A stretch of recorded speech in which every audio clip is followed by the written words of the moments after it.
Hi, everybody. Thanks for joining me today in the Locher Room. I'm Alan Locher. The soap opera Capital made its television debut on CBS on March 29, 1982, and ran for 5 seasons and 1,270 episodes, ending on March 20th, 1987. The show revolved around the Denning, Clegg, and McCandless families who lived in the fictional Washington, D.C. suburb of Jeffersonia. At the center of the drama were feuding matriarchs Clarissa McCandless and Myrna Clegg. Like all of you watching today from what I could see all over the world, I was certainly a fan of the show as well. Please welcome to the Locher Room Catherine Hickland, who played Julie Clegg McCandless, Nicholas Walker, Trey Clegg, and Constance Towers, Clarissa McCandless. Sorry for the tongue-tied. Constance, Nicholas, Catherine, Hello. Thank you all for being here. It's great to be here. Hello. It's wonderful to be here. Oh, and to see these two is just, what a treat. Oh. God, it seems like just yesterday, doesn't it?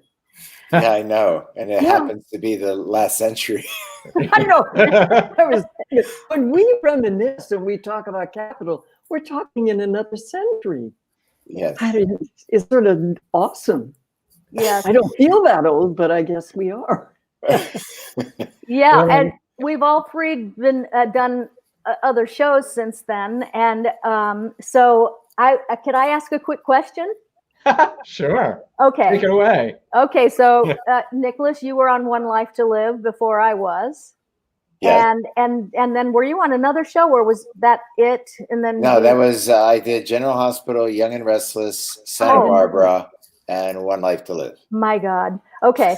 So at Constance, you of course were on General Hospital. You were fantastic in that bad girl role, and I'm back. I'm back. Oh, that's great news. The way they handled COVID was that I made a phone call, so I didn't have to go to the studio. It was all on the phone. Even better. Yeah, that's what I thought. No makeup, no hair. That's the easiest way to work. So you, and with all your experiences, where does Capital sit? In all of the. That's an easy question. Go ahead, Connie. For me, it was one of the happiest working experiences I have ever had. I still have emotion about the people I worked with. I mean, Rory Calhoun, who was my father. God, he was just the most wonderful person. And I saw him afterward, right through to singing at his funeral. And Richard Egan. And, it's just everybody, Billy Byers. And I think about them and it's like family. We didn't have one bad one in the group, did we? Nope. I don't think so. We didn't have any trouble with people being difficult. It was loving. It was great. Nicholas? Well, I'll just build on that. To me, I've done a lot of shows, and by far, my most favorite is Capital. Just because we had, I think, a family, and I think it all was speared by John Conboy. He really came from the heart. Mm-hmm. He really cared about the show deeply and the characters. And it's rare to have a producer who truly, authentically loves actors. That's right. And he Absolutely. had a way to speak to us as actors that I've never experienced on any other show. I agree. Well, he was an actor, so I think that gave him. And he was on Broadway in Tea and Sympathy. He was the boy. Oh wow, I didn't know that. Yeah, I didn't know that either. Yeah. No. Well, you know what I loved about him too, besides everything. He did not let any actor go rogue. And I think that's why, I think we had a group of great people acting on the show, but every other show I think I've experienced, there were a lot of diva and, demands, and the worse somebody acted, then the more they got. And so you would see bad behavior rewarded too much. And that would never have happened on our show because he did not tolerate it. And he was so classy about it. And so there were a lot of reasons that show remains my favorite, even though I think I'm more well known for the role I played on One Life to Live, and it was the most challenging role I had. My heart was really with Capital and all of you. But I think there's probably a lot of people who followed you from Capital to that role, because Capital was, the beginning or early in your career. I had the pleasure of working with John on Guiding Light. He was there for a short time as executive producer.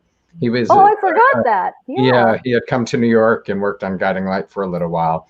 Do you remember what you, the show started in, 82. Do you remember getting that first side for the audition? How did you hear about the show? Can you talk about that, if what your memories are of the process of getting your roles? Constance? Sure. I was, my agent's the first one I heard about it from. And then I went in for a test. And they gave me a 2-page monologue. And I had to do it the next day. And I thought, I can't do this. So John Conboy said, you either do it or you're not going to get the part. So I went home and I labored over it. And then I went in and it was John who got me through it, and Stockton Briggle, who was our first co-producer. And they just were so easy to work with and made me feel so comfortable that it wasn't a problem. But it was quite an introduction to, the world of soap, which is pages of dialogue, and praying that you get through it. So that was what happened to me. I just got tested and I got it. That's awesome. And Nicholas?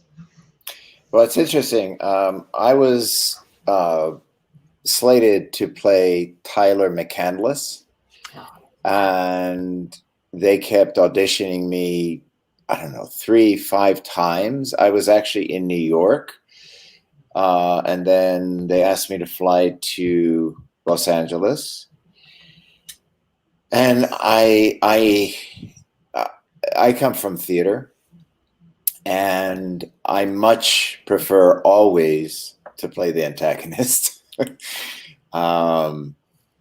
And I forget, Fern and the casting agents, Fern and Fern Champion and Pamela Basker, was it? Yeah, exactly. Yeah. So great. Thank you for that.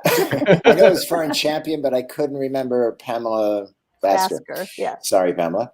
And then they switched it to Trey. And then I said, now that is something I want to play. And then it just, I don't know, it was like a glove, and boom, it took off. It just felt the character. I really understood the nuances and the subtleties, and not to play, an antagonist heavily, but with complexity, and also he's nice and he's educated, and and the rest is history, I guess. Totally. God, I remember you sitting in the back of a limousine. That was my first vision of this gorgeous man.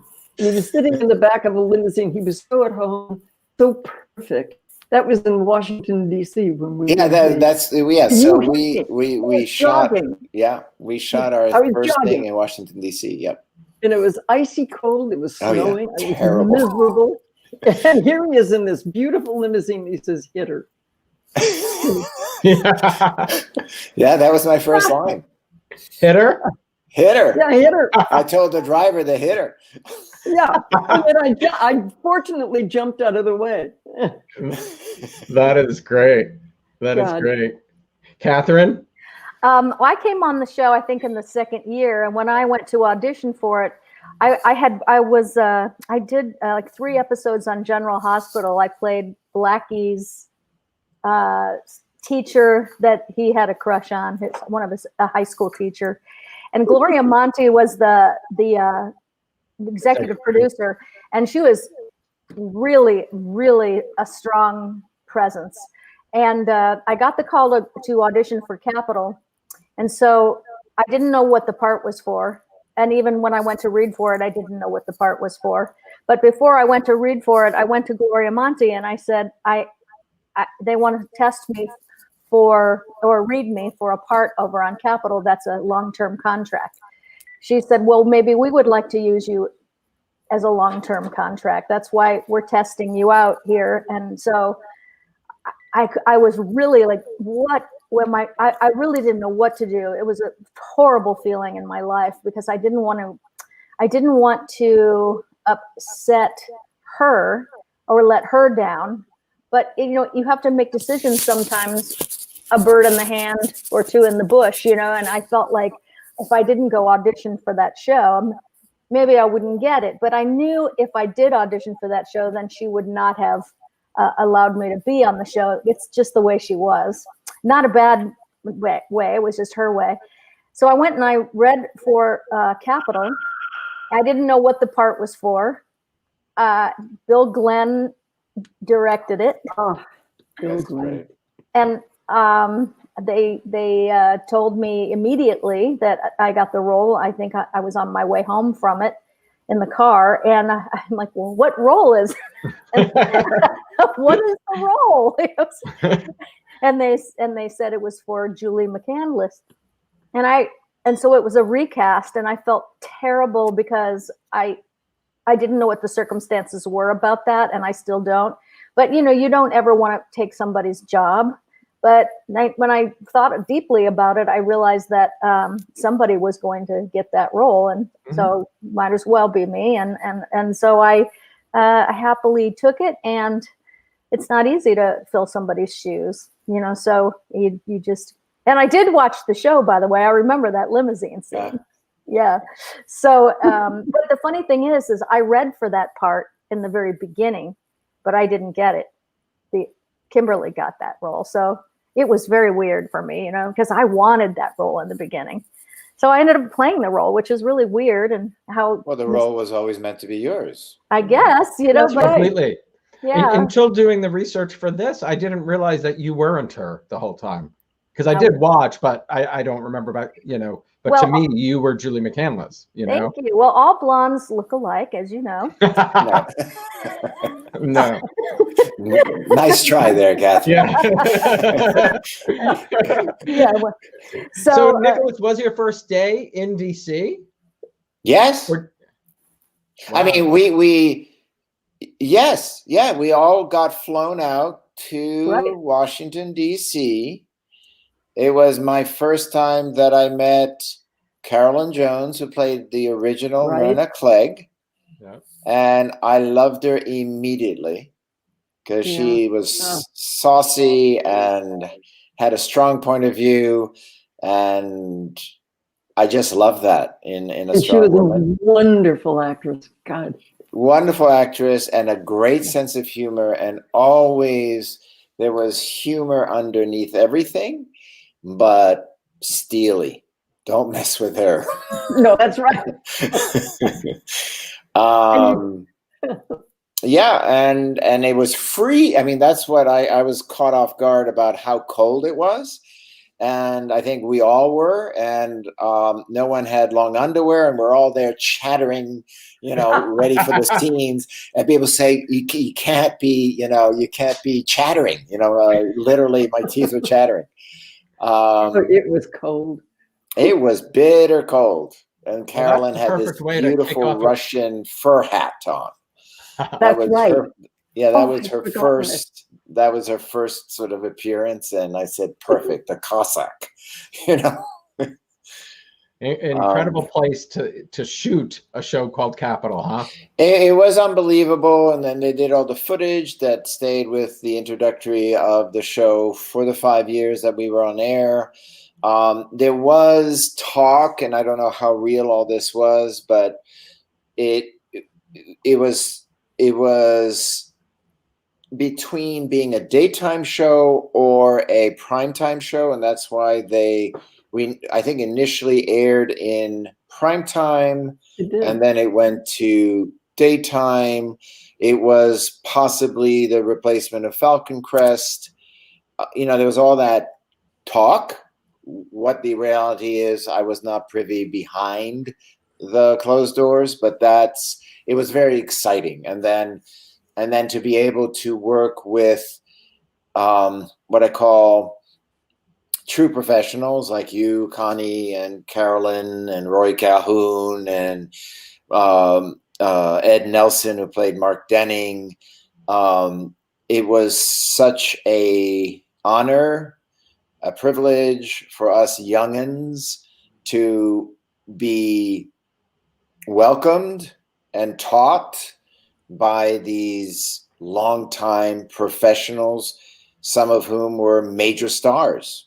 And that John Comboy, who loved actors,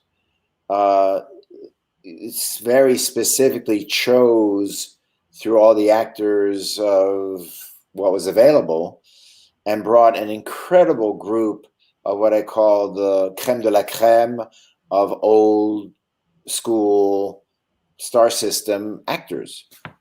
And we were benefiting from it because, you know, all the older actors were so welcoming, so warm, so willing to guide us and steward us youngins.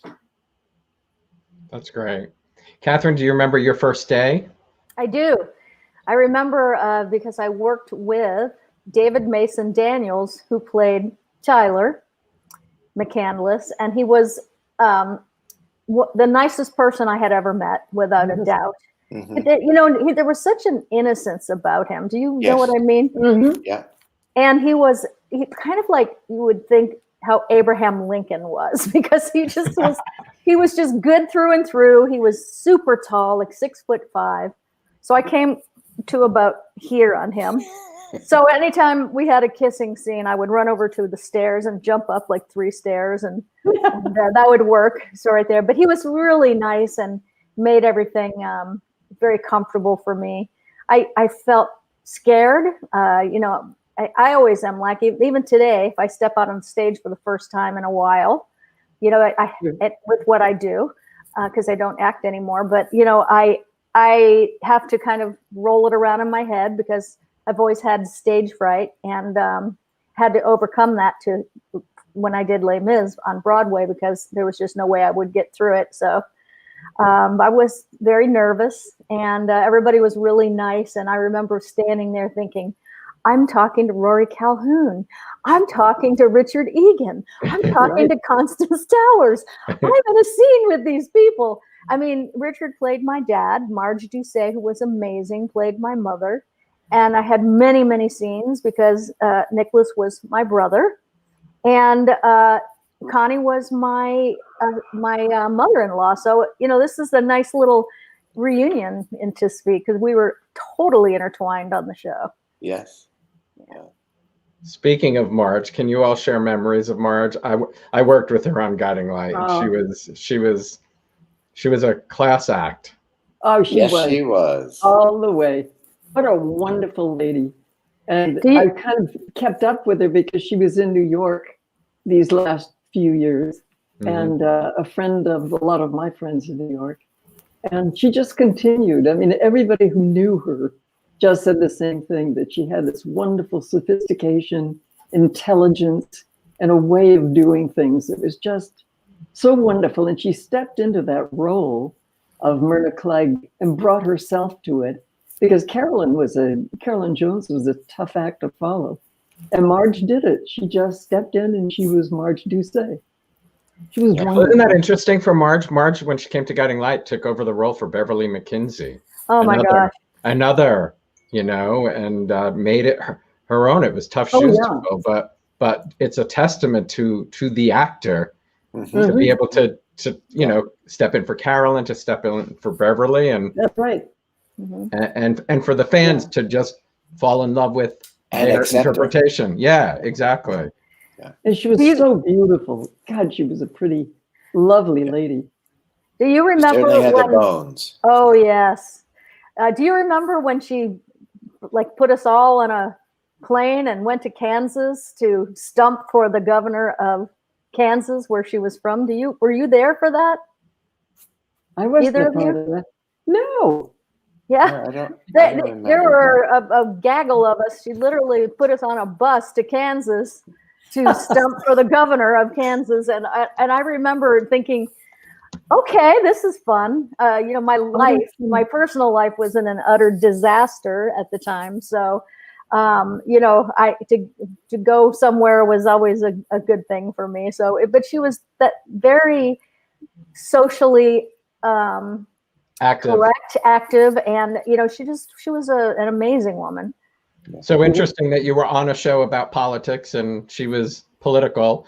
Did it ever cross your mind, like just thinking if Capitol was on today and thinking of our political climate and it would be really fascinating in some respect to see what a daytime soap trying to replicate, Why bother? It's all there. I mean, it's enough drama. I'm afraid reality is much more dramatic and interesting than what fodder we could drum up as actors and soap operas. There's no way we can compete with what's going on. No, if we wrote it, people would say, "Oh, come on, that it would never happen." Oh my God! Yeah. So how do you top that? So funny. Who or what influenced your desires to be actors, Constance? Oh gosh, I influenced myself from the time I was tiny. I wanted to be an actor, and my mother saved my diary. And every night I would go to bed at 6, 7, 8, and put a little entry in my diary and say, "I want to be a Hollywood actress. I'm going to be a movie star." So where did that come from? If you write it, it will come. That's right. But my grandmothers were both very ambitious. They were both first generation American. Then my grandmother was born in Ireland and came over, so I'm a first generation American. And they came here with the desire to be someone, to matter. And I think that influenced me. As I've gotten older, I've looked back at them and realized that one grandmother said, "Nothing's impossible, it just takes a little longer." Oh. And I've always remembered that. And the other grandmother, the one that was born in County Kerry, always said, whenever anybody asks you a delicate question, all you have to say is, "I don't know," and you'll never get in trouble. Well, I followed that rule, but she was always in trouble. She was always giving you the ins and the outs of whatever it was that somebody was talking about. But they were powerful women. And my grandma, on my mother's side, she was very involved in women when they were emancipated, when they got the vote. She was out there marching in Whitefish, Montana. So all three of the ladies were marching. That's great. Nicholas, for you?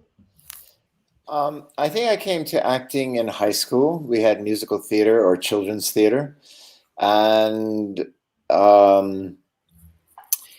it was all the girls and no boys. And I was a captain of the soccer team. So the teacher who was in charge of the children's theater came to me and asked, he said, would you feel okay to come and bring some of the soccer players we need? And we were doing Peter Pan at the time. And they gave me the role of Captain Hook, I should say. And I thought, we wear shorts, we play in front of people. So I saw theater as a athletic event. We just, instead of shorts and, shin guards and high socks, we wore tights. We sang. All the prettiest of all the girls were in the theater department. And then all of a sudden I thought, I kind of really like this. And it was just sort of, by accident. And I just took fish to water, and I just, and then the rest is, then I went to college that had a great theater department in Providence, Rhode Island. And I graduated there. And then I got a scholarship, and that's what brought me to California to go to Irvine, at UC Irvine. And I got a Master's of Fine Arts there. And then I was very blessed, very grateful. But in 3 weeks, when I came to New York, I was on Broadway at Circle in the Square. Wow. Wow. God. And I played Stephen Undershaft in Major Barbara. And Rachel Gurney was my mother. Philip Bosco was my father. Laurie Kennedy was my sister. Nicholas Sorobi was my brother. And then I had an agent who said, well, you got to do soap operas. And I'm like, I didn't even know what that was because I wasn't raised here. So it was just an ongoing drama that it was a half hour. And I auditioned for Brad Huntington III on a show called The Doctors at 30 Rock. And Doris Quinlan was the executive producer. And thankfully, she was a very, she was the other producer that loved actors. And she called me her new Leslie Howard. And I got the role, and that's how it all started. Do you know that that's airing? They air The Doctors on myretrotv.com. No. Yeah, they're re-airing The Doctors. I've done a couple reunions with some folks from there. Huh. So yeah, Kim Zimmer was on during the time I was on. Alec Baldwin got a start on The Doctors. Yeah, I was gonna say Alec came on, and we were on opposite sides, and David, what's his last name? O'Brien. Played the main heartthrob doctor, and he had such a lovely sense of humor and a very class act and a wonderful actor. So yeah, that's how it all started for me in this country. And Catherine? Well, Nicholas, I just wanted to say that I watched The Doctors, and I remember Hillary B. Smith was on that show. Yeah. And I remember loving David O'Brien's character, and this is before I was an actress. And Mona, who was, Yes. I remember everything. This is how I understand the mind of a soap opera fan, because I was a soap opera fan. Mm-hmm. And so I know that they don't forget anything we talk about. They remember stories, they remember facial expressions, they remember so many things. Yeah, and it's so scary what they remember. I know, but it's incredible and unfortunate, I was to say, for the writers, because when they would want to change history, I was talking about this last night, when they want to rewrite history, the actor may not have played the role then, so they might or might not know, but if you did play the role, you would be very, kind of like, oh God, how's this going to go over? And you might not even want to do it, but you have to do it. So, it's just the way it is. But I think that I like Connie, there was just never anything else I wanted to be. I do think the influence for me was the lady that took care of me. She would put me in front of the TV because she was going to watch her stories. And so I was watching soap operas from the time I was 2, maybe 1. And I remember it very vividly. And I remember when I was about 4 or 5 thinking, I could do that. I really think I want to do that. And then it became like, I'm going to do that. There was nobody that ever said you can't do that, thankfully, because we're so programmed by people up to about 8. Our deepest programming happens then. So nobody said you can't do it. My parents loved the arts, and so nobody said don't pursue it. Burl Ives was my godfather. Oh, wow. Yeah. And so when he would come over all the time and sing Mr. Froggy Went A-Courtin' on his guitar, and then he was the genie in the brass bottle, so I just never considered anything else. And one more thing, if I could just add, when I moved to Los Angeles, I went there I remember I had $1,000, and I thought, I'm set. I'm all good. It was in the late 70s, and Target soap opera, but I did other things prior to doing the soap opera. By the time I got on Capitol, I was still pretty new. I had done Texas and Another World in New York, but honestly, I think I was dreadful. But I take it easy on myself, and I give myself a lot of grace, because it's very hard to do a soap opera. You jump in and you're reading the back of your skull. And so it's when you're not used to doing those. So I would always feel when people came on for 1 day or 1 week or 1 month roles, I was just how, you would watch people, like Connie was saying, people that you watched in movies, and they would come on and you would see that kind of meltdown process, because it's so staggeringly hard.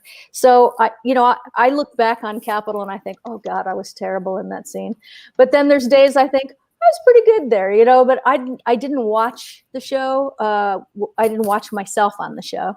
So I didn't want to pick on myself. And I've been like that on all the shows I've been on. So, but I was a soap opera watcher. There was no way I was going to be anything else. I lived that dream for 39 years. And, when I thought I have done everything I wanted to do in this, in the acting, it was easy for me to say, now what? Because after One Life to Live, I thought, I don't think it's ever going to get any better than that. And so I decided to change my career, and I have been doing that ever since and love it. So I'm very fortunate. And Nicholas is the same, I think, You found and then Connie. That's wonderful. Yeah. Well, I'm going to get to Nicholas, because I find it fascinating, because he's been doing it since he was at Capitol as well. But Catherine, you were on Texas. Did you work with Beverly McKinsey? Because I think you were there the same time. I did. And, she was really kind to me. She was a little scary when I went on there. I was just going to fly under the radar. That's all. Just fly under the radar. And she was lovely to me. And I admired her so much, because, that's all I wanted to be, was a soap opera actress. I didn't care about anything else. And so for me, she was she was just the pinnacle. And so interesting, because you and Hillary B. Smith both knew you wanted to be soap opera actresses. That's all Hillary wanted to do as well. And then she got her start on The Doctors as well. I find that fascinating. It is like, Connie, you wrote it down. They wanted to be. You really put that positive energy into the world for anybody paying attention to this today. It's great. Connie, one of our fans, Chris, said he got to see you do The King and I. Can you talk about the experience of doing that? Because you did it opposite Yul Brynner, correct? Oh, wow. It was wonderful. What a way to do a Broadway show, to have the opportunity, first of all, to play a role like Mrs. Anna in The King and I, and which was just the most wonderful role, rewarding in so many ways. And it had stayed very relevant, because you had the issue of people getting off their knees, people are equal, stand up. Then there was the battle for women. Mrs. Anna was in the forefront of that. It was a wonderful show, and then to do it with Yul Brynner was really terrific, because he had the patent on that role, and he really believed that he was the king of Siam. And so he really did. Oh, he lived his life for that role, and that role was very good to him, because it was his beginning great success that he won the Academy Award. He went on to 20 years of performing in other movies that were other characters, but it was always that same Yul Brynner. And then to come back and be the Mrs. Anna to his revival was a wonderful experience. And he was wonderful to me. People say, oh, wasn't he a monster? And I say, no, he was the nicest, most wonderful man. He had me on a pedestal. One night on stage, no one was supposed to point but the king. And I don't know, I pointed. And he kind of went like that in character, but it was kind of like, oops. And I thought, oh, shoot, look what I just did. I pointed, and I'm not supposed to. The next morning was a matinee day, and I came in, and I got to my dressing room door at about I guess about 10 o'clock in the morning. And I got to the dressing room door, and some of the little children were there. And there was a full-grown quince tree in bloom in a pot at my door. And so the little kids were looking, and I looked at the card that said, to my wonderful Mrs. Anna, I am so sorry, your adoring king. And that was because he thought he had insulted me. And of course, I was not insulted. And so he sent me a gift. And one of the little boys that played one of the children in the show looked at it and he said, you got that from the king because he thought he hurt your feelings? And I said, yeah. And he said, well, what are you going to do today? You get another plant. That's great. He was like that. Your brother was thoughtful. I learned so much from him because he did performances 8 shows a week, giving 150% of himself. He never just gave 100%. He went in to make that the best show. It was like opening night every night.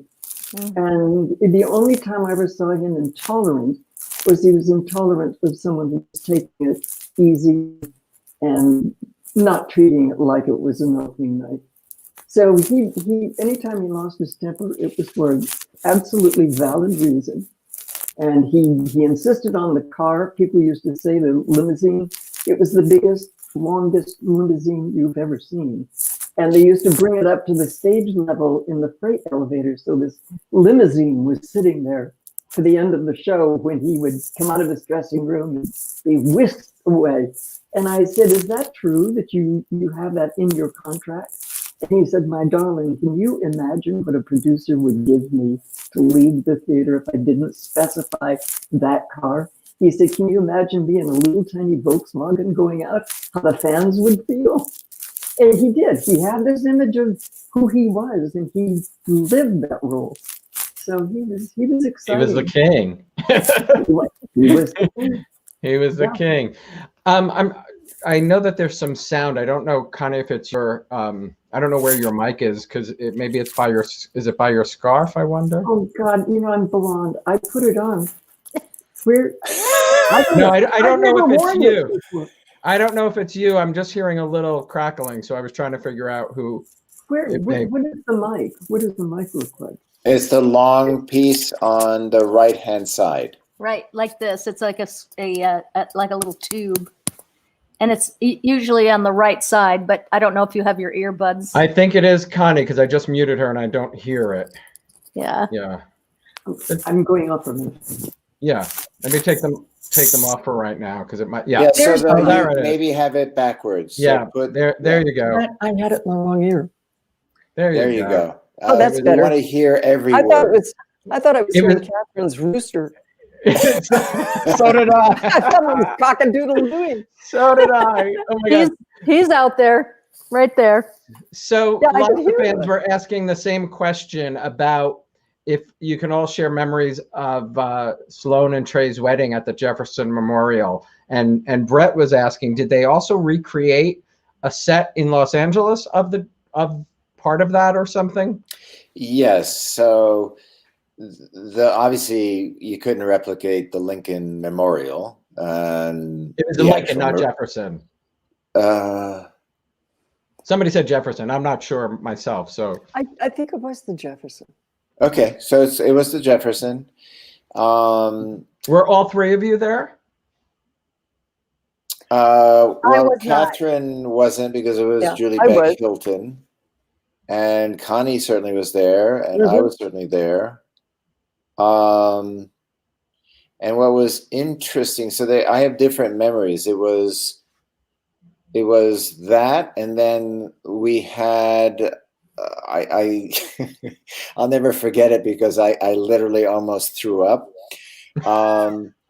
We were on the Queen Elizabeth II as the honeymoon shot, and then we had a helicopter pilot from Vietnam who, took us in the helicopter. We landed on the Queen Elizabeth II, and he said, "Hey, do you want to see? Do you want to have fun? And do you want me to go underneath these bridges and skim the water?"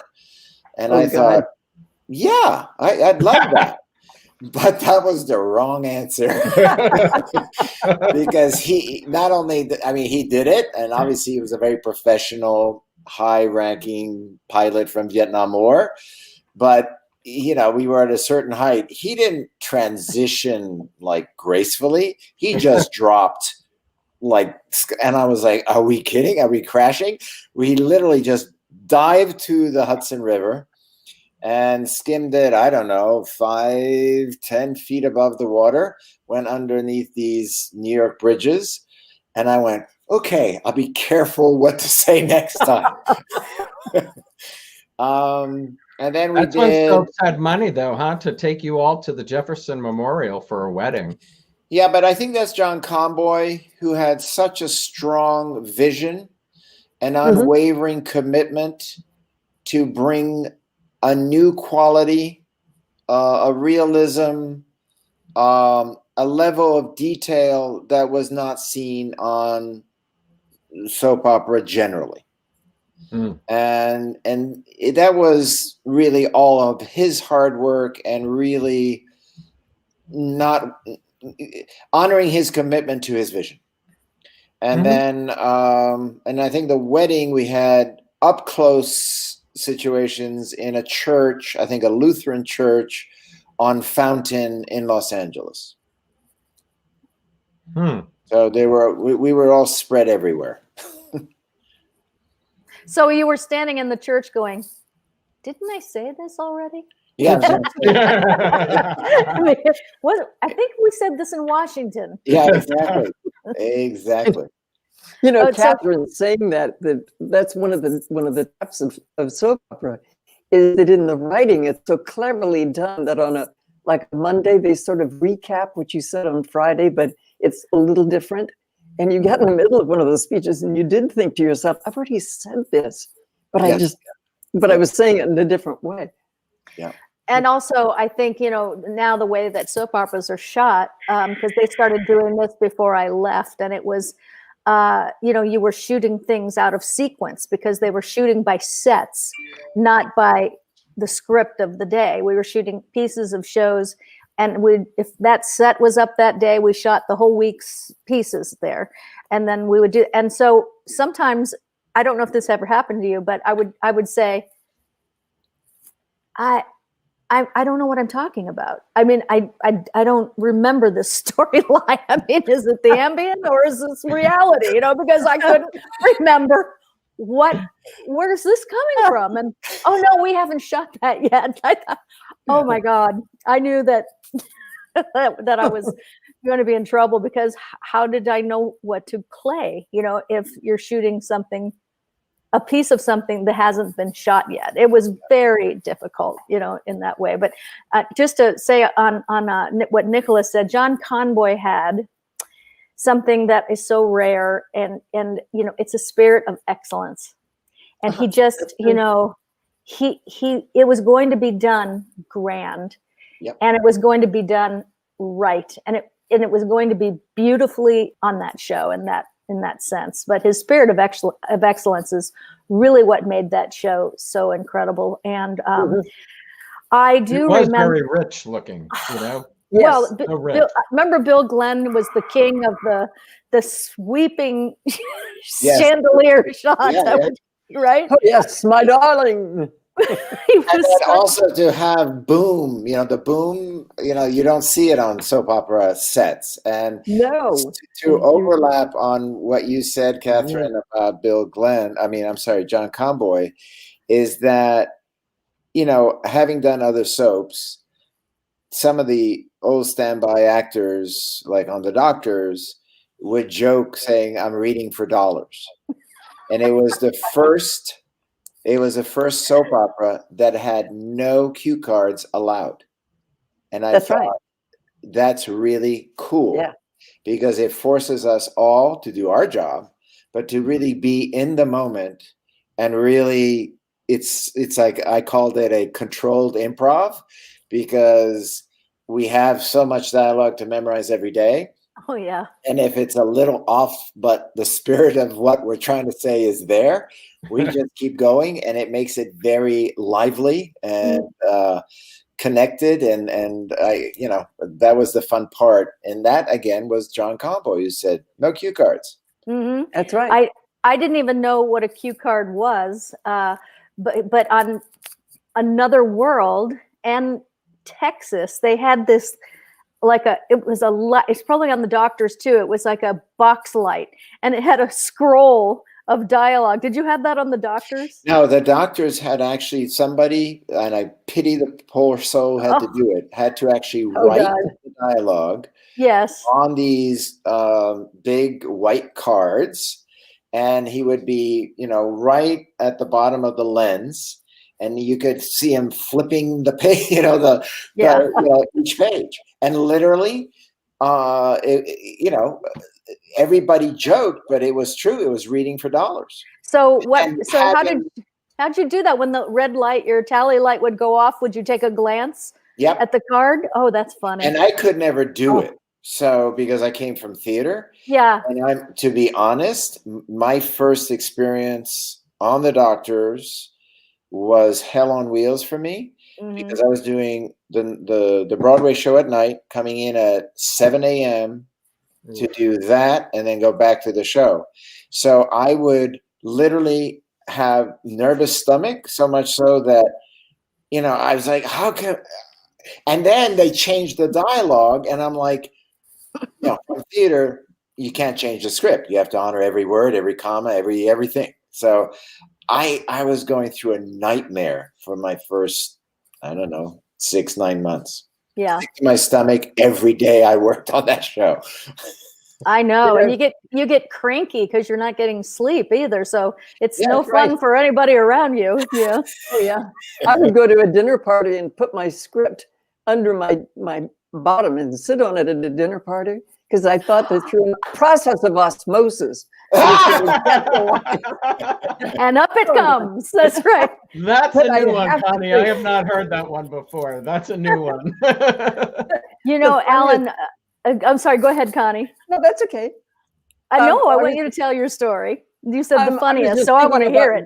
Rory Calhoun. That Rory had trouble remembering some of his lines, and he played a lawyer. So they gave him language that he didn't quite understand too.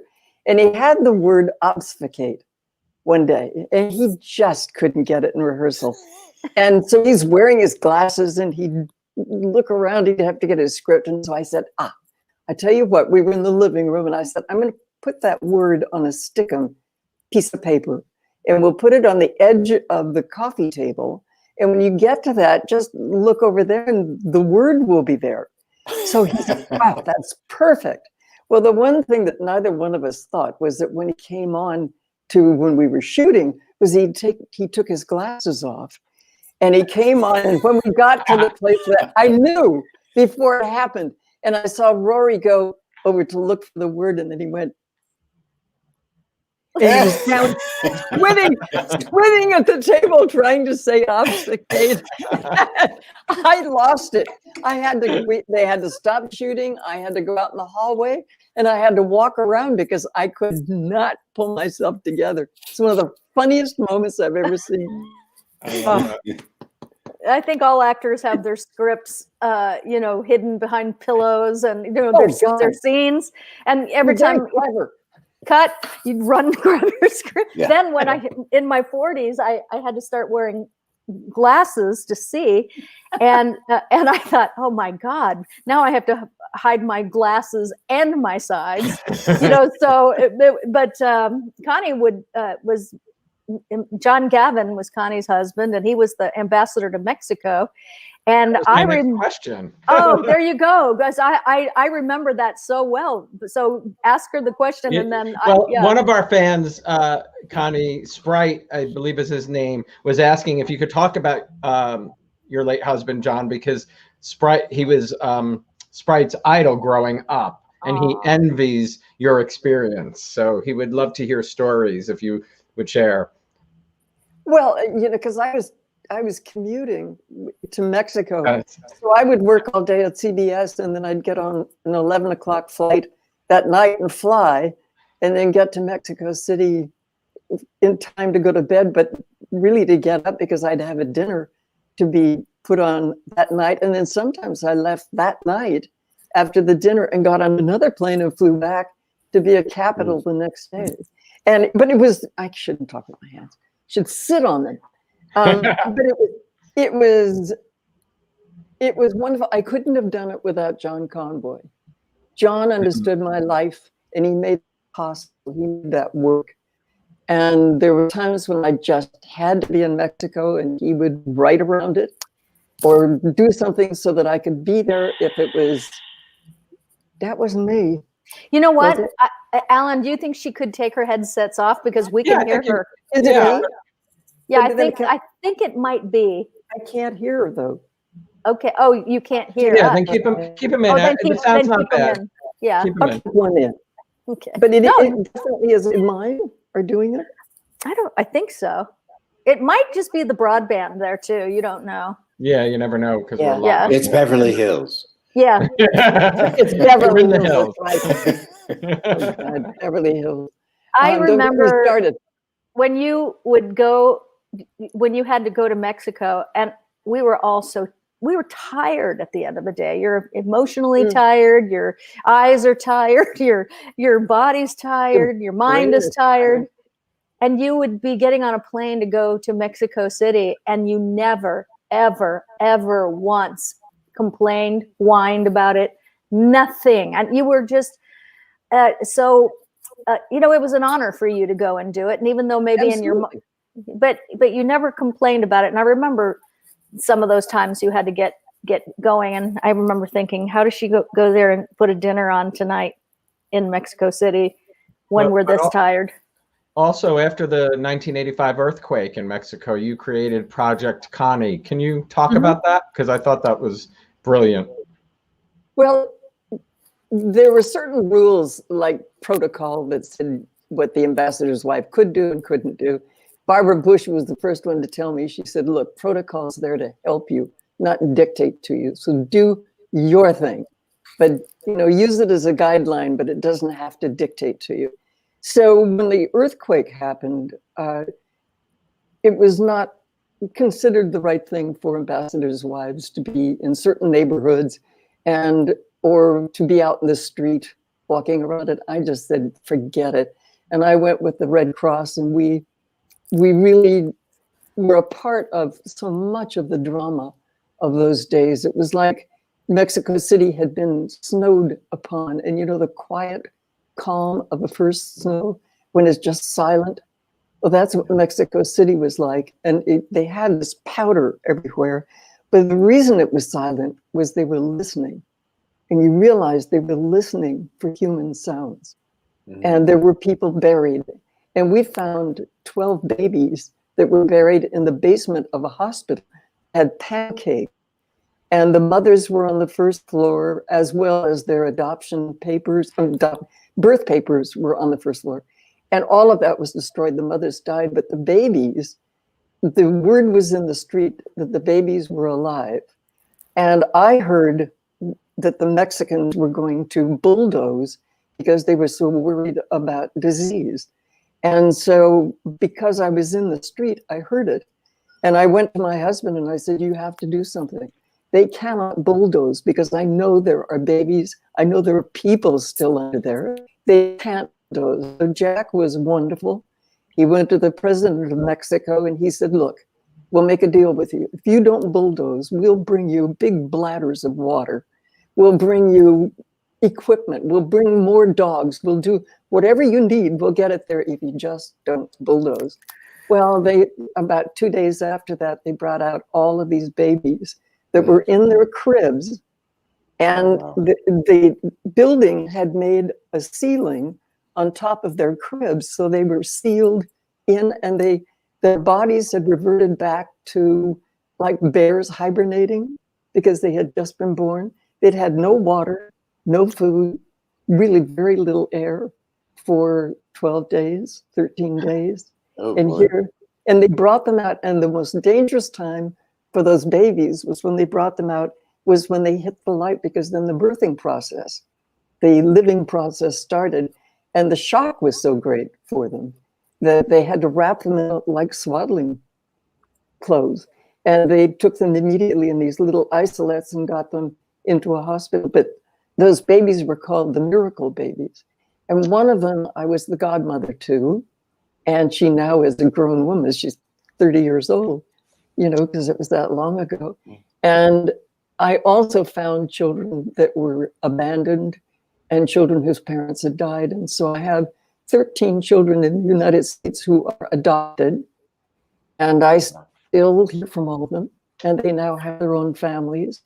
And so it's been an ongoing, wonderful kind of living experience that I've had from that earthquake. Wow. But being in a foreign country as an ambassador is an awesome experience and a privilege and an opportunity to just reach your hand out and hopefully have a handshake of friendship, and that you can do something to change the future. That's amazing, Connie. I read that you firmly believe that if you have the opportunity to change the life of one child for the better, you have permanently altered the future for the better for all of us. Right.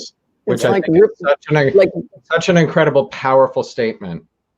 Yeah, well, it's like ripples in a pool. You drop a pebble, shoreline is never the same. So the waves hit the sand, it alters the way it looks and continues to do that. And it's the same thing with these children. That when you think that they were abandoned, one little boy was mentally challenged, and these people adopted him and they've given him the greatest life. I mean, he's just right up there, and they brought him up to speed. And who knows what might have happened in his life if he hadn't had that opportunity, you know. So it was wonderful, and it's continued to be wonderful. And it's the happiest I ever saw my husband. He loved the job, and he was so prepared for it. And he really did make a difference. So did you. Well, but I couldn't have done it without him. And, True, because you went to him. Yeah. How long were both of you in Mexico City? We were there 6 years. Uh-huh. Usually it's a 2-year appointment. And Jack, every time he thought he would like to come back, then something else would happen. The drug wars started. And that, of course, he had his drug agent was killed. They were trying to get him. They were trying to get Jack, but they couldn't get him. So they took his drug agent, Ricky Camarena. And that was me, because I didn't even move. That's your rooster's there. Visiting anyway, you in Beverly Hills. they every time we wanted to come back, then something else would happen. And like the earthquake, he couldn't leave at that time. Yeah, of course. When his drug agent was killed, he couldn't leave at that time. So it was constantly something that stopped us. And President Reagan, who had appointed him, wanted him there. So it was a terrific, wonderful experience. Yeah. Sounds like that. Sounds it. Can you talk about, because the fans were asking, if you're not in a rush, I can keep you a little more, because I got a few more questions, and I know the fans are having a great time. How did you feel when you heard the news that the show was being canceled? Do you remember where you were, what your thoughts were at that time?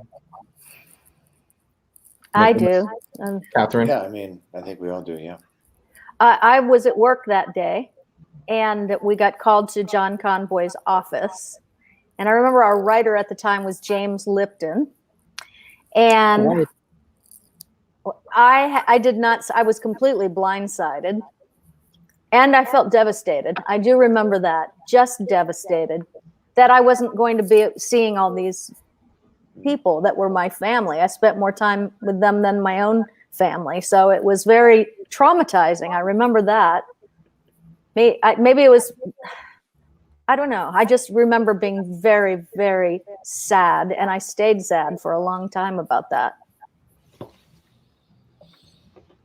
Anybody else?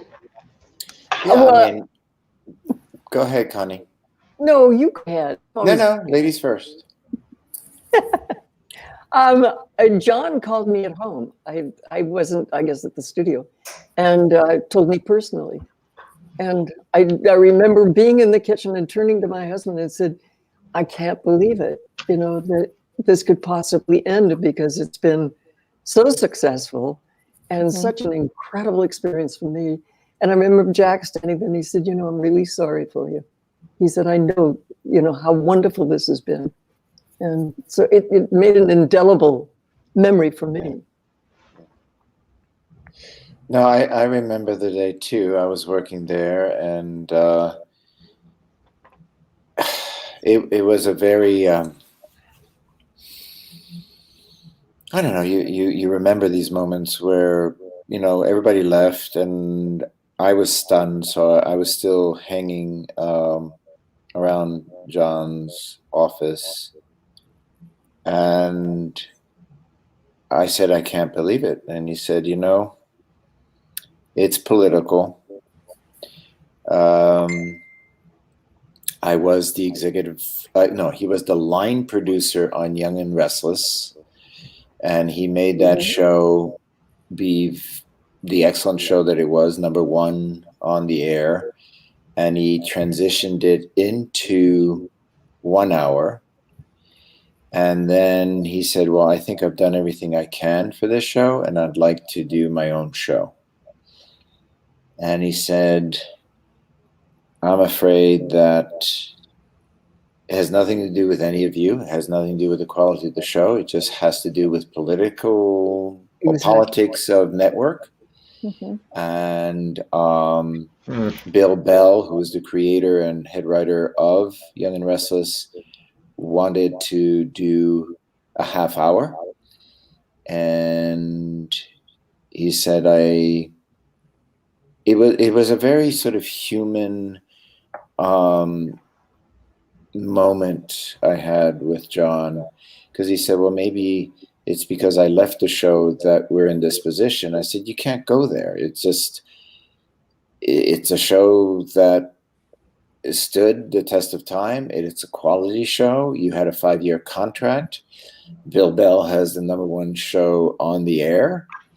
And he wanted to put in a half hour, and your contract is up, and he slid in there. I think it was just that kind of unfortunate dynamic because it had nothing to do with any of the work, any of the quality of the show, anything like that. It was just the contract was up, and someone who had more power, brought more to the network than we did, wanted to do his half-hour show. And if that did not happen, we would still be on the air today, I'm convinced. But it was very I felt very powerless, and I didn't know what to give to John except a hug. And I said, don't take this on. This, the contract is the contract.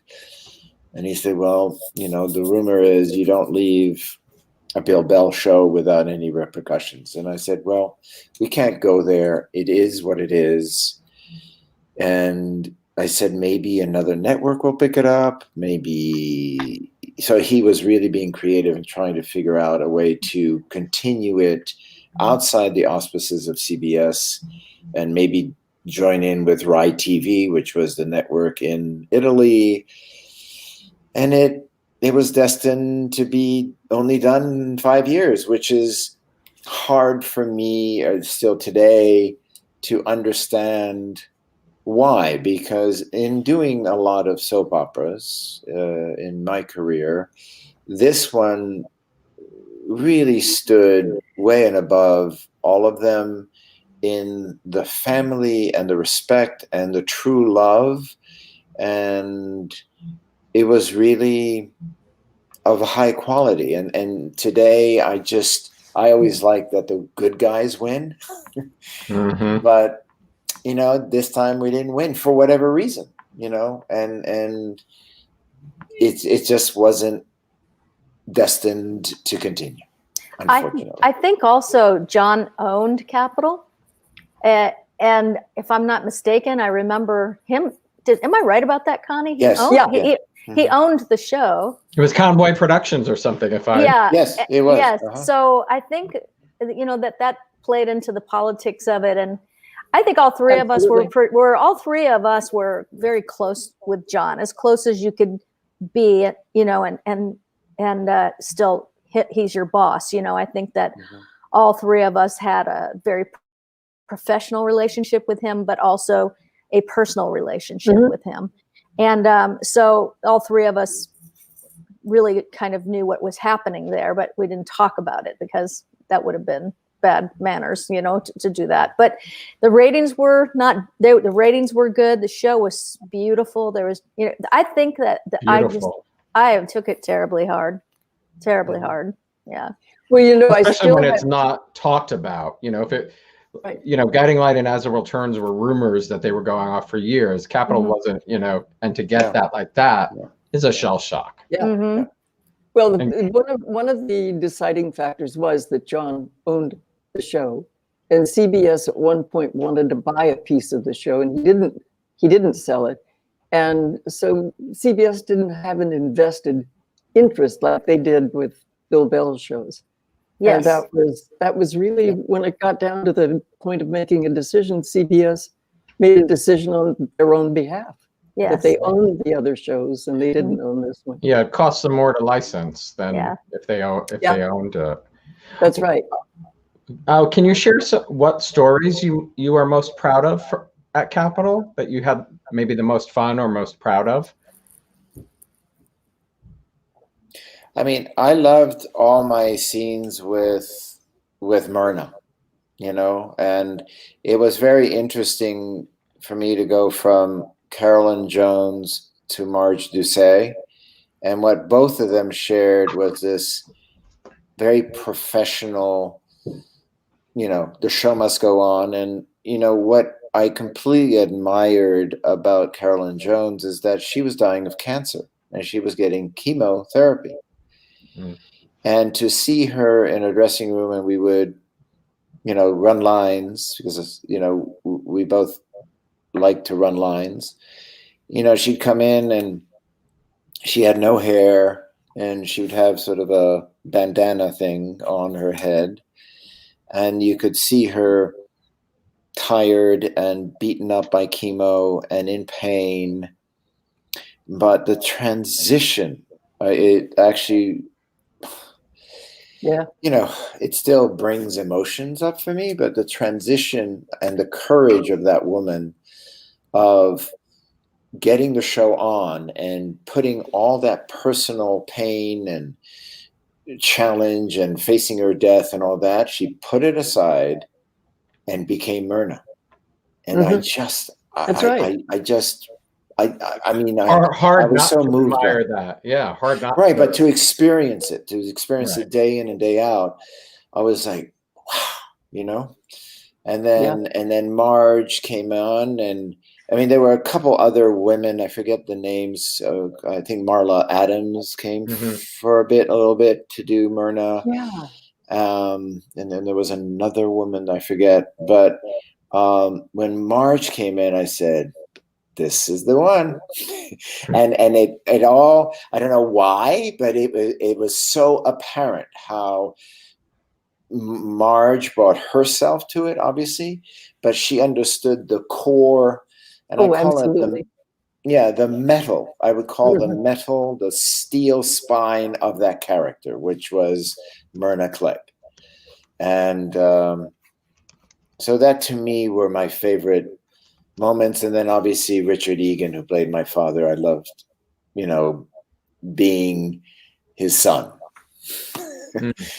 And I became very close to the family and to his wife and to all of their kids. And they loved you. No, it was I remember that. It's just by far from an actor point of view, that show, that experience, that group of people, as Catherine said, is family.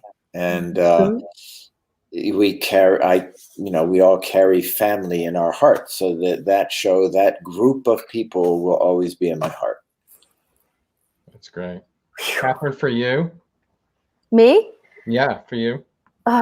I'm so emotional right now because he spoke that so eloquently and correctly, and I think that I've even forgotten what the question was because I'm so deep into what my are you most emotions. proud of from Capital?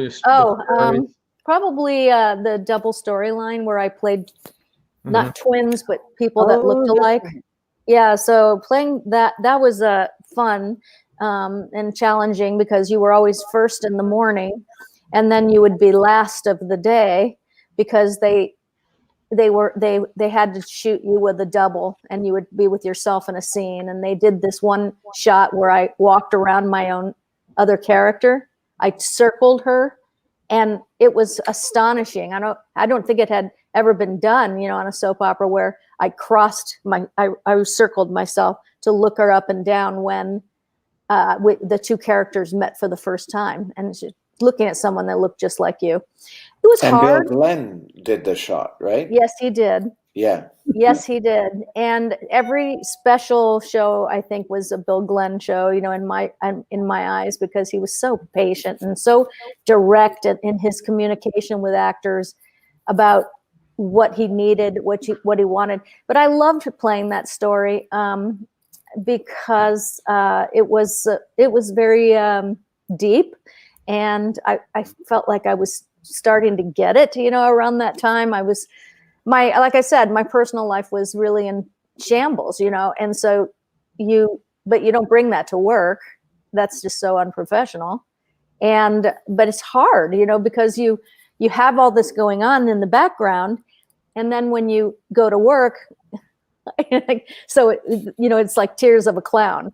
And so it's what Nicholas was talking about with Carolyn. It just really touched me because I think every actor has had a moment where someone in their family was dying, or, they were going through a bad divorce, or just, and you just have to go to work and do your job and do your work and leave that all behind. So that was a touching thing to hear about Carolyn, who I never got to meet. And Connie, for you? Well, in looking back, I have two memories that I really carried with me. One is and it hurt me even recently. Kelly Preston, who was married to John Travolta, she was part of our family, the McCandless family, when we first did that evening show. And in the storyline, she was one of the daughters of a brother or sister of mine who were killed in an accident. And so we adopted the two daughters. And Kelly was on the show for about 6 months. And then they decided that the character wasn't necessary or whatever. And I went to John Conboy and I said, you can't let her go. She's adorable. She's wonderful. And I don't want to lose her. And he said, well, it's, we have to do it. It's part of the story. And so what did they do with poor Kelly? I sent her upstairs to work on her term paper. I know. And she never came down. Never came down. She's still working on it.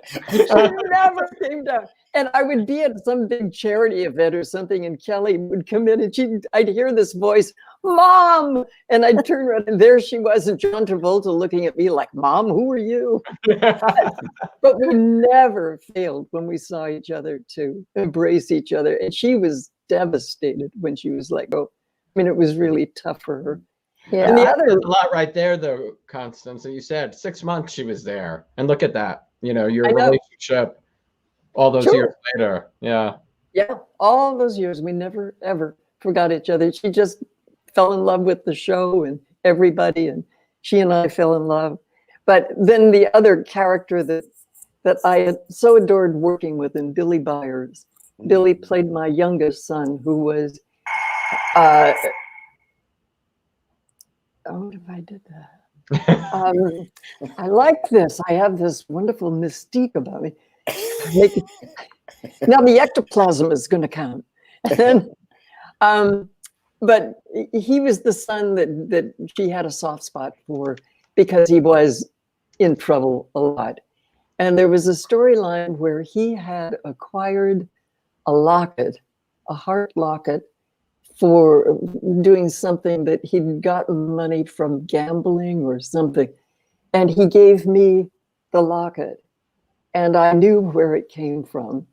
And I had to give it back to him because he had not acquired it in the right way. And those scenes were heartbreaking. And I had letters from fans who said, how could you do that? Why didn't you take it from him and use it? And so, of course, and I'm wed to the writer, whatever the writer's going to do with it. And Billy played this so beautifully, and he was such a wonderful actor. And he unfortunately died soon after the show ended because he had AIDS. And I went through that experience with him. He just always is in my heart. When I think about Capitol, I think about Billy. But what a gifted actor he was. God, such a future. And I have to show you what you've been seeing behind me. Yeah, I was going to ask you to Before we bring that back. go, I have this great big picture. And you can see. Wow. Oh, wow. There's Catherine. And there's Nicholas. Yeah. And There's Marge Doucet. Todd Curtis at the top. Yeah. Oh, Todd Curtis, right. And Richard Which- Egan. Yep. And Julie Adams. Yes. And Rory Calhoun. And there's Tyler. Is Deborah in there? Because fans were Yes, she's there. fans Deborah- were asking. The end of the show ended with the cliffhanger of her in front of the firing squad, and they're all asking me, do you think she was killed, or do you think somebody came in to rescue her? Oh, Deborah, they rescued her. Oh, they always rescued her. Yeah, she'd always be rescued. And there is Jess Walton and Brad Jess Walker. Walton, that's right. Oh yeah, people were asking Nicholas about working with Jess. What was That's that? Jess. They're there. You know, And it Michael was Catlin. Michael Catlin. Yep. Yeah, And then of course Mark Denning. right. Great, such a great photo. Yeah. Julie Isn't it, Parrish. I don't know how I came by this, but I've always had it hanging where I could see it. Yeah. That's- Well, I talk about love that. memories. Yeah. Memories. Yeah. If I could just talk about Todd Curtis for a moment, you know, he's going through chemotherapy right now, and and he's, because we reached out to him. We did for this show, and so I wrote him, and he wrote back, and so I didn't know, you know, and then when I went to his Facebook page, I saw that there was a GoFundMe for Todd Curtis about it, because he's going through it. It's aggressive, but his state of mind about it is fantastic. He is so positive. He's really a very spiritual person today, and very, going through a lot, but really believing for the absolute best. And there is a GoFundMe campaign on Todd Curtis's Facebook page, which I'm going to go to today because I want to make a donation to it. But I just wanted to put it out there in case anyone felt to do that. Oh, Yeah, it would do. No, thank you, Catherine, for that. Sure. And actually, we bump into each other because we're in the same neighborhood. So there is a healthy, restaurant where you can get good juices and organic food. Yeah. And once in a while, I'll hear, "Hey, Trey!" So now we greet each other, when he comes from the car or something. I go, "Jordy!" Yeah, he was fun. We give hugs to each other, and he's a yoga teacher. And, Yes. Really? Yeah. Oh. Yeah, and has quite a following, and he has a lot of pride. He was always in the best sense of that word. He never wanted to trouble anybody about what is going on with him. And even me hugging him, I said, "Are you doing okay?" He said, and he'd talk around it. Yeah. But he always had that sense of, I don't want to trouble you with my troubles, but he has such a beautiful heart. And thank you, Catherine, for bringing that up. Yes. Oh yeah, and there it is. There's the link. Thank you, Alan, for putting that up. Thank you, Alan, for That's that. great. Yeah. So definitely, if anybody feels, led to do it, please do. No, because I'm glad you did. I'm gonna. Well, that's what take a picture. Catherine, you were saying about or kind of you mentioned the fan letter, but here we are, 33 years after the show went off the air, and the fans were so excited to see you today.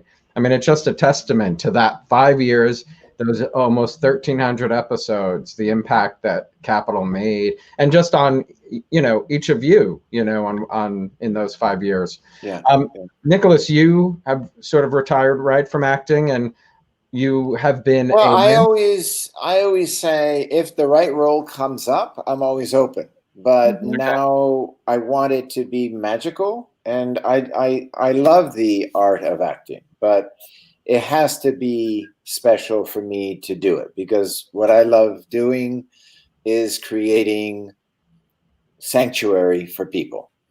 And I've been very blessed to do some incredible jobs. I was able to do Elizabeth Taylor's estate. What? And for 7 years until Get out of here. Yeah. So I've had an incredible gift, and I'm so grateful to have been given somebody like her.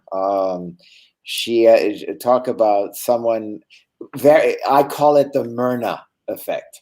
She had the same sense of humor, the same steely character, her commitment to excellence and detail. And, it was I had to audition for her. And her first question was, do you know what a herbaceous border garden is? And I said, well, actually, I do. So to do her grounds, you had to audition. I had to. And she was raised in England. So she had this whole love affair with the English cottage garden. And a big proponent of that is the herbaceous border garden. And I said, well, instead of telling you that I know what it is, may I have a spot on your estate to audition and show you what I think a herbaceous border garden is. But we don't have 300 days of rain a year like you do in England. They have to be drought tolerant, but the effect will be the same. So she looked and cocked her head and said, well, that's an interesting proposal. And then she allowed me to do it. And then I was there every day for 7 years until she passed. But the biggest gift was that she never came out of a bedroom, but because the garden I heard what she wanted and was able to deliver it, I loved pushing her wheelchair throughout the property, and she would just get lit up by the garden. And you did it. Well, yeah, my team amazing and I, yeah. Where did your love for gardening come from? It came from my two grandmothers. So my grandmothers, one of them was very Irish, Gallagher and McGovern, County Cavan, first generation. And then my paternal grandmother was also a master gardener. And I was just that child, weird child, but I was, grafting plants and growing plants. I think it's the Irish gene that I understand the earth and I understand plant material that grow. And I think it's just something you inherit. And it was just part of life. We grew our vegetables. I grafted plants. I trimmed plants without ever knowing how, but just watching my grandmothers. And Catherine and both of you have a slew of animals. Can you both share your farm, your array of Catherine? Yeah, I have 39 animals, from emus to geese, ducks, chickens, parrots, dogs, cats, and I love them. If I'm ever having a hard day, I just have to go outside and be in the splendor of that nature. You know, it just really heals me in every way. And like some of the chickens come in the house. You can hear, I don't know if you can hear my rooster right now. He wants in. I'm thinking I'll open the door and let him in because he's like scratching at the door. I've hatched them. I rescue them. The emu is a rescue. Probably half the chickens are a rescue. I've rescued. Yeah, that's wonderful. And if I see someone abusing their animals in the backyard with dirty water and it doesn't get any better, I've been known to jump the fence and grab them and take them home because, you know, I can't handle that then. But I love animals, and I have help because I travel, not these days. This is the longest I've ever been home because I usually tour and I do over 100 shows a year, and I do it in a very concentrated time. So this is the first summer in 12 years that I've been home, and I have discovered that I really like being home and that I really love being around my animals. So in this time we're in, I've been thinking. Well, that's going to be my last question, but talk about what you've been doing on the road for people who may not know. Yeah, I'd like to know too. Oh, you're going to be me too. Yeah, good. Well, in my last year, One Life to Live, I studied the art of hypnosis because my original intention with that was when I retired, I wanted to have a hypnosis therapy practice because, you know, it's so, hypnosis is a funny thing because it can be used for your superpowers for good, or I've seen people use it badly. And, you know, so it's a really interesting art. And then when I was growing up, Pat Collins, who was the hypnotist, Connie, you probably remember her. Mm-hmm. And she was very influential in my thinking, I think. She was a stage hypnotist. She was really good. She was in Hollywood. She was in a movie with my mother-in-law, who's Debbie Reynolds, called Divorce American Style. So it was like really interesting how my life intersected, you know, later.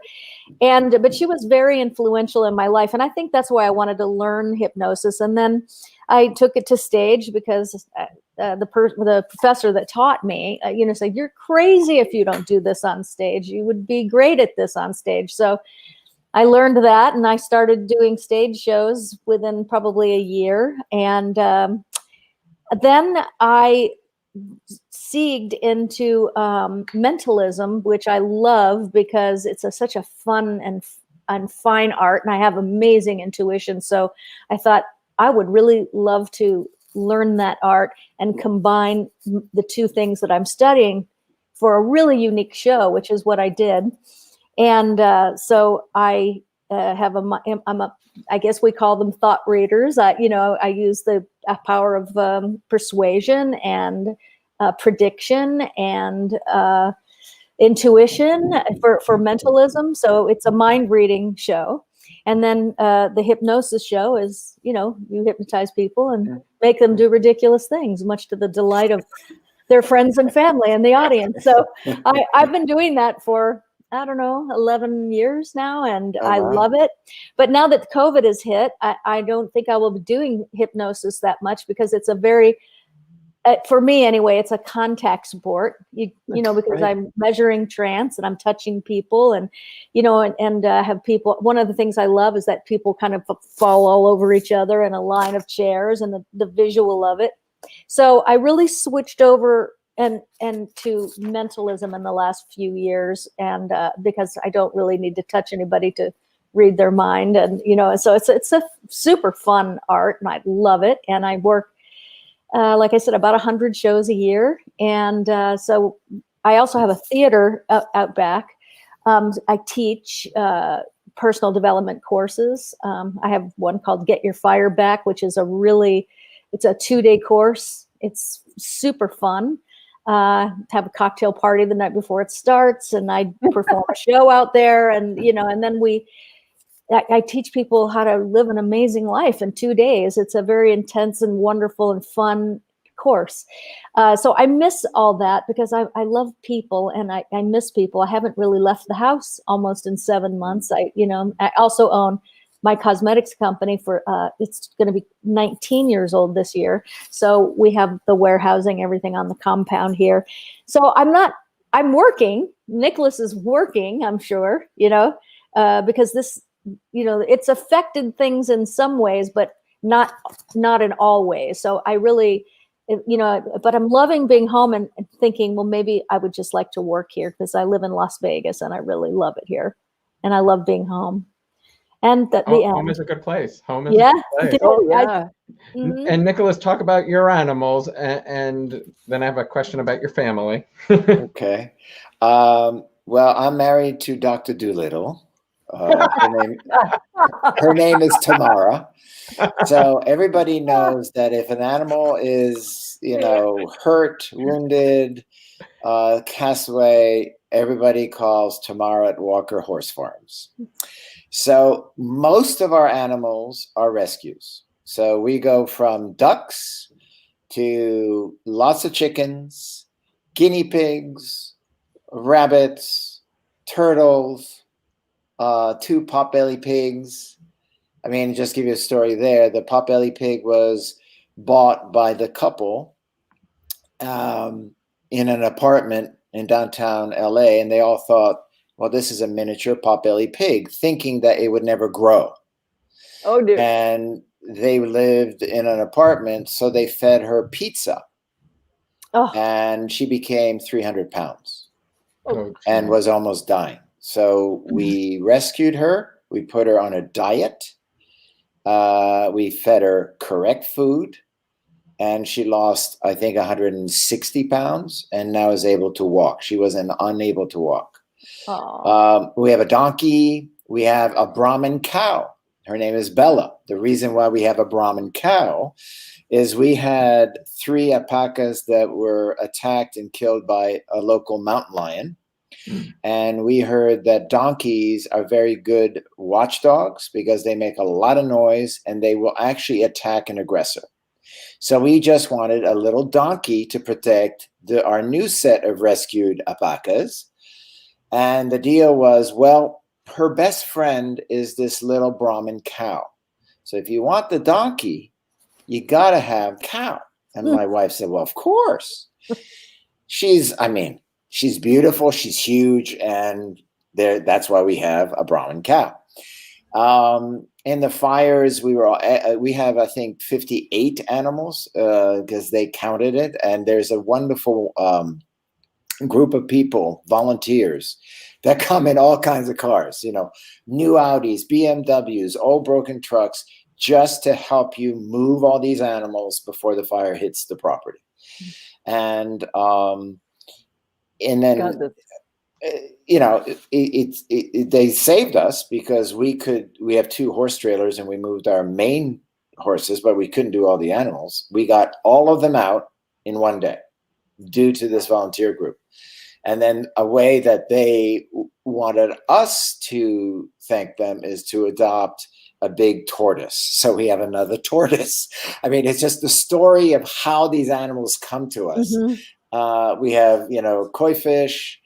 We have goats. I mean, it's really a zoo. And what we do is we open it up to the underprivileged, kids who've never been out in the country, who've never seen an animal, never touched an animal. We do a little French school of nurseries, so they come out and deal with the horses and the animals. We do it. If you're ever interested, it's called walkerhorsefarms.com. And then the story is all there for a deeper dive if you guys are interested. I am interested. That's amazing. It sounds wonderful. Yeah. And then the boy, the kids really love being with the animals. And I mean, we have 5 dogs. The only thing we don't have is a cat, but we need a cat because we have a lot of rats. So we're going to try to get a cat that lives outside that's wily enough to survive the coyotes and the bobcats out here. They're called mousers. There you go. Yeah, And you have we gotta find one. Sorry. you have four kids. Any of them following in your acting footsteps?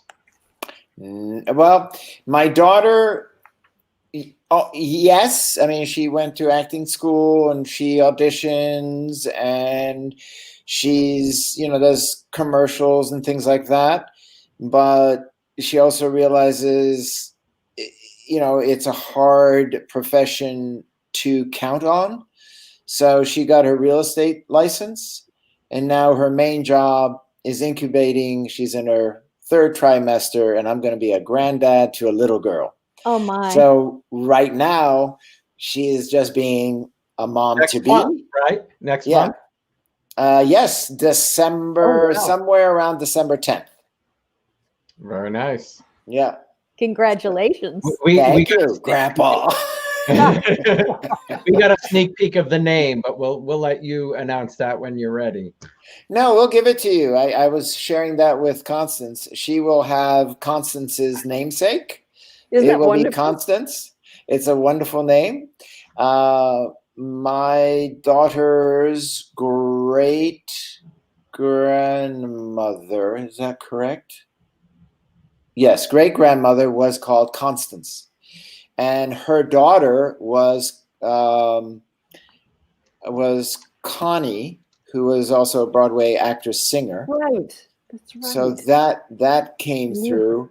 And then to honor my French background, I'm going to nickname her Coco. So maybe it's just the grandfather calling her that, but I'm going to call her Coco.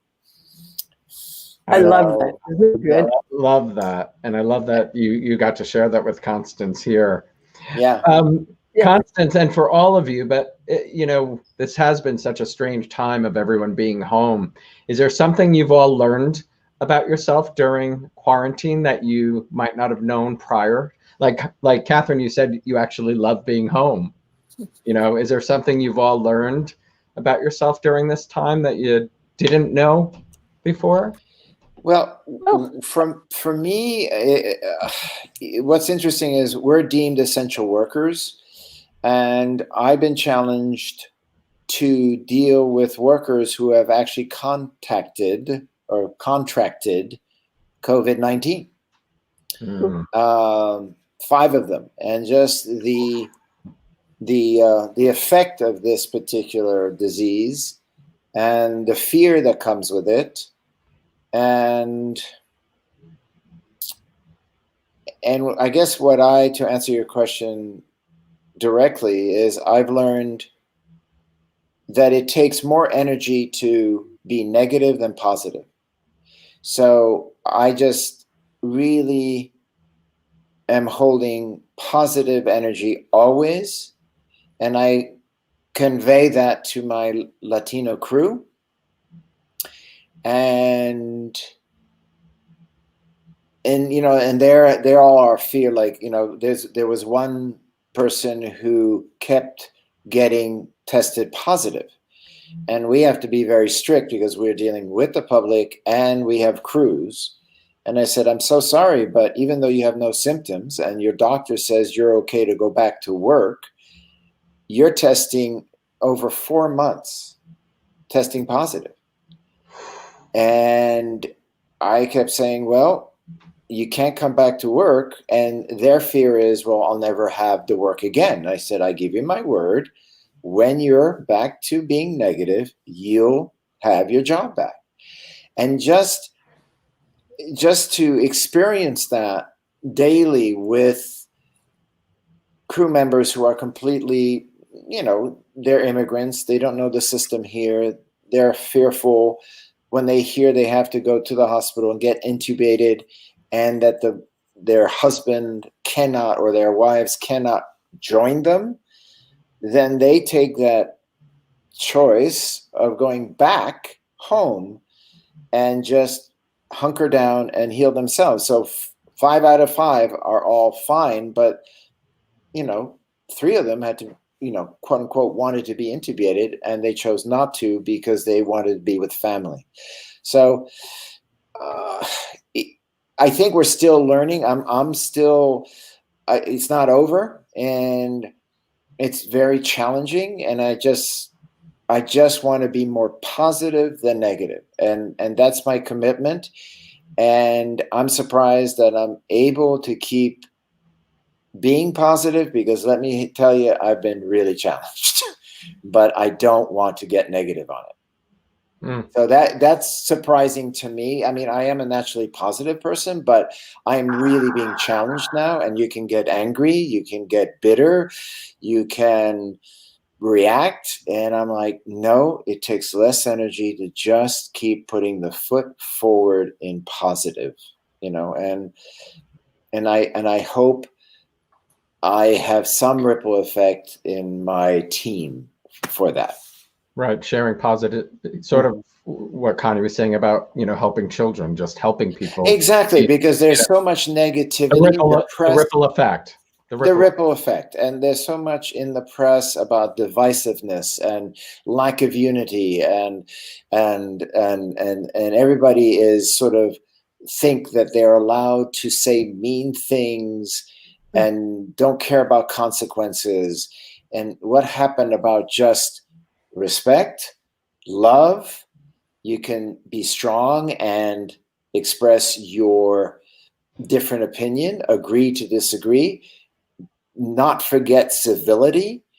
And I just see the counter ripple effect of negativity, where everybody now feels they can just let it fly.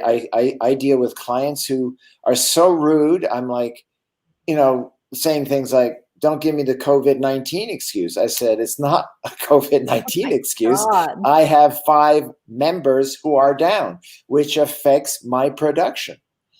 And so I think we're, forgive me, it sounds weird to say perhaps, but I think we're in a spiritual warfare. Oh, for And sure. it's either, Absolutely. and we have to stand for love and light and correctness and respect. But let me tell you, it's tough. I hear you, but I'm thank you for sharing that, because I think it's important for everyone to hear it and let that sink in. Mhm. I think that's so true. And if I, just would quickly say, I have learned to love deeper in this time, and to feel people, which I always have, but more so. And I agree with everything he has said. And it's, I've just really gotten on the whatever train with that. When people say are rude, we're only in control of so much. So be in control of that, and what we can't change, we accept in some way and move beyond it. So I love everything you said, everything. Well, thank you. And wear a mask for yourself as well as everybody else. Yes, I mean, it's just a common decency. It's a simple thing. And Connie, for you, is there anything you learned about yourself during this time? Well, again, everything that Nicholas said, and certainly that Catherine said, the ability to accept that which you can't change and you can't really fight it. But I think I learned something about myself, which I've been remarking on. My life has been so busy. I've always been busy. I have to get up. I've got to go here and I have to go there. And I suddenly wasn't going to go there or here. And I've found that I'm perfectly content to be by myself. I have so many interests. There are books in the library that I've always wanted to read. I've read a couple of them. Movies I wanted to see. And contacting people that I've kind of been saying, gee, I have to call so-and-so, or I have to email so-and-so, but I haven't done it. I've done it. So it's been an enriching time for me. It's a time of discovery that I don't mind being by myself. And I have friends who just say, oh, where are you going to go tonight? Because I have to go someplace. And you don't. And it's a nice feeling to be content where you are with yourself, with your thoughts. And it's been eye-opening in many ways. So I've not been an unhappy camper, except when I have to deal with people, as Nicholas is saying, who are just hateful, and this other side comes out and you think, God bless you, but Don't get any closer. You don't want to get any on you. Yeah. And like you're gonna use such a dreadful disease that has killed almost 227,000 people as an excuse. Like don't give me the COVID-19, Well, but I think this was a perfect way to end. Positivity. That's right. Let's spread that. And I've enjoyed myself. I know this went over what I said it would be, but I thank you both, all three of you, for being here today. Well, thank you for giving us the opportunity. So great to see everybody. I know the fans loved it. Well, a big hug to all of you. Big hug to you And too. to you too. I don't know how to I do it. love you. I'm going to just sign off, everybody. We can say goodbye in a second. Okay, Thank you so much. Bye, Thank everybody. you, Ellen. You